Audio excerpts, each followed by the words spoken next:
देखिए अपीलीय क्षेत्राधिकार कहने का मतलब क्या होता है, जैसे आप लोग को हम बताए थे कि जैसे हाई कोर्ट है, ये तो उससे नीचे कौन होता है, डिस्ट्रिक्ट कोर्ट होता है।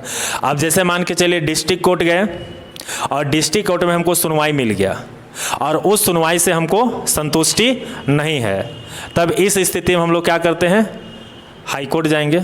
ठीक है, और हाई कोर्ट देखेगा कि डिस्ट्रिक्ट कोर्ट के द्वारा जो सुनाया गया जो फैसला था वो सही है कि गलत है। तो डिस्ट्रिक्ट कोर्ट का सुनवाई जब हाई कोर्ट चेक करेगा तो पता चलेगा वो सही है, फिर भी आपको संतुष्ट नहीं हुआ, फिर भी आप संतुष्ट नहीं है, तो उसके बाद आप कहाँ जाइएगा, सुप्रीम कोर्ट। उसके बाद सुप्रीम कोर्ट देखेगा, सुप्रीम कोर्ट भी बोलेगा नहीं नीचे वाला सही सुनवाई किया है, तब उसके बाद आप क्या कीजिएगा,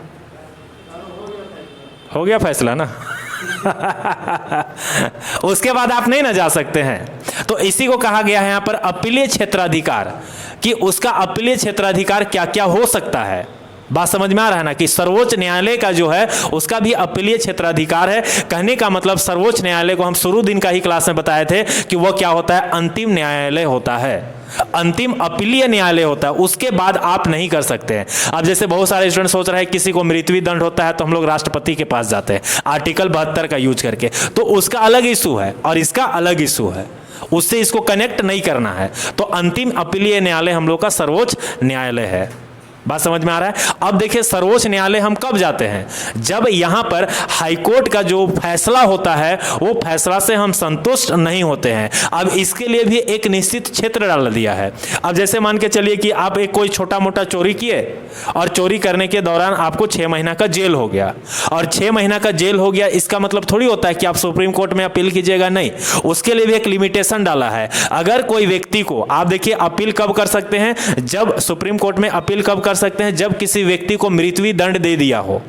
ठीक है, जो डिस्ट्रिक्ट कोर्ट है या हाई कोर्ट है वो आपको मृत्यु दंड का सजा दे दिया है, तो आप उससे संतुष्ट नहीं है, तब जाइएगा कहां पर, सुप्रीम कोर्ट में। या फिर जिसका सजा 10 साल से अधिक किया हो, जैसे कोई हाई कोर्ट है और हाई कोर्ट आपको सजा दे दिया कै साल का, 5 साल का।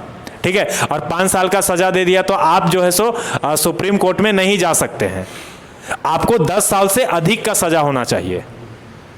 बात समझ में आ रहा है ना, 10 साल से अधिक का अगर आपको सजा मिल गया है तब जाके आप वहां पर कर सकते हैं। जैसे मान के चलिए किसी को आजीवन कारावास का सजा मिल गया, तो आजीवन कारावास का मतलब क्या होता है, पूरे जीवन भर आपको कैदी बन के रहना है। ठीक है, तो इस स्थिति में आप सुप्रीम कोर्ट में अपील कर सकते हैं, लेकिन 10 साल से अधिक का सजा होना चाहिए, कम का नहीं होना चाहिए। इसको बताया गया है आर्टिकल में, अभी आर्टिकल भी आने वाला है। ठीक है, तो देखिए अपीलीय क्षेत्राधिकार का मतलब यही होता है। और आपको पता है कि ये जो है, जो सुप्रीम कोर्ट है, ये क्या करता है, संविधान का व्याख्या करता है। इसीलिए संविधान का व्याख्याता किसे कहा जाता है,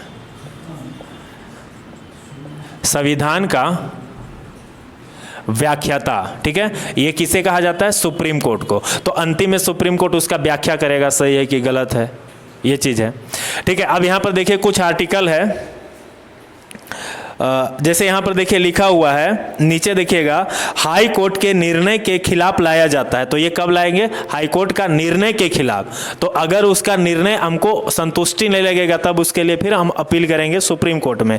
आगे देखिए अपीलीय क्षेत्राधिकार को 3 भागों में बांटा गया है। जो अपीलीय क्षेत्राधिकार है ना, इसको 3 भाग में बांटा गया है। कितने भाग में, 3 भाग में। अब वो 3 भाग कौन कौन है, तो देखिए यहां पर आर्टिकल है, तीनों आर्टिकल को समझ लीजिए, कहानी खत्म हो जाएगा। एक है आपका आर्टिकल 132, ठीक है, आर्टिकल 133 और आर्टिकल 134। आर्टिकल 132 क्या बताता है, देखिएगा, आर्टिकल 132 बताता है संवैधानिक मामलों में अपील। ठीक है, संवैधानिक मामलों में अपील। तो देखिए यहां पर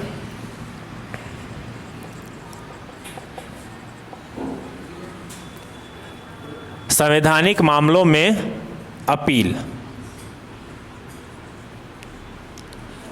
अपील।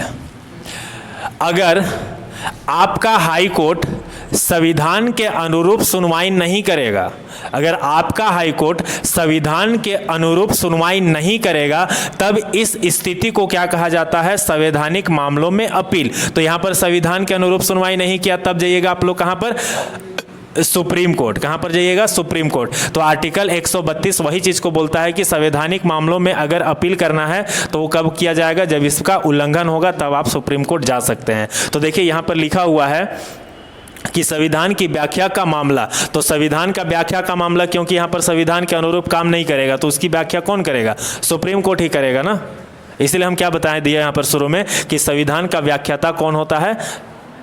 संविधान का व्याख्याता सुप्रीम कोर्ट होता है। उसके बाद आर्टिकल 133 क्या बताता है? तो आर्टिकल 133 बताता है यहां पर बोल रहा है कि जब कोई व्यापक महत्व का प्रश्न हो, कहने का मतलब यहां पर दीवानी मामले में हम लोग जाएंगे, ठीक है। तो आर्टिकल 133 दीवानी मामला का उल्लेख है। दीवानी मामले की सुनवाई, ठीक है। दीवानी मामला का एग्जाम्पल बताइए, आप लोग को हम बताए थे। जमीन से रिलेटेड, और जैसे आप लोग का बताए थे जमीनी विवाद जो होता है, ठीक है। जमीनी विवाद होता है, जमीनी विवाद हो गया।